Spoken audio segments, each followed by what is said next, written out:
तर त्याची काय मी माहिती घेतलेली नाही. माहिती घेतल्यानंतर मी बोलेन. आता वाशिम जिल्ह्याला मी काय पालकमंत्री झालेलो नाही.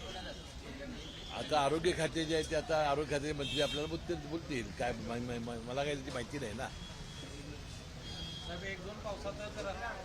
सोलापूरच्या रस्त्यांची स्थिती खराब आहे.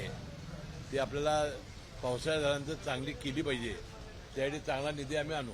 माळेगाव कारखान्याची स्थान झालं. खरं तर एका राज्याचा उपमुख्यमंत्री आणि अर्थमंत्री असलेल्या व्यक्तीनं निवडणूक लढवावी का असा एक सवाल केला. शरद पवारांनी देखील या सगळ्या संदर्भात भूमिका कसं बघता ऐकून? नाही, अजित पवारांच्या नेतृत्वाखाली गेल्या वेळेला सुद्धा माळेगाव सहकारी साखर कारखाना ताब्यामध्ये होता.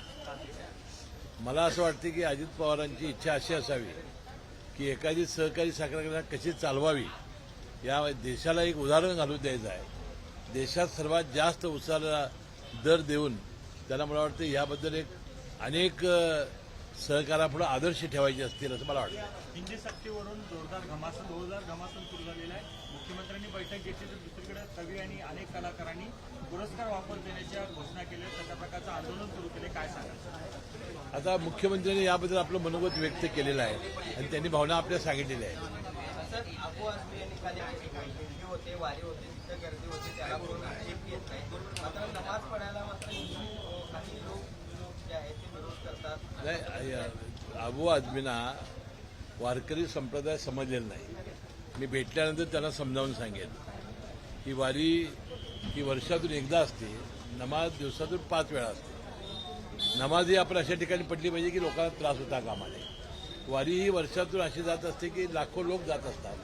त्यासाठी पालखी मार्ग नवीन तयार केले आहे सरकारने. मला वाटतं ते भेटले तर मी त्यांना समजावून सांगेन.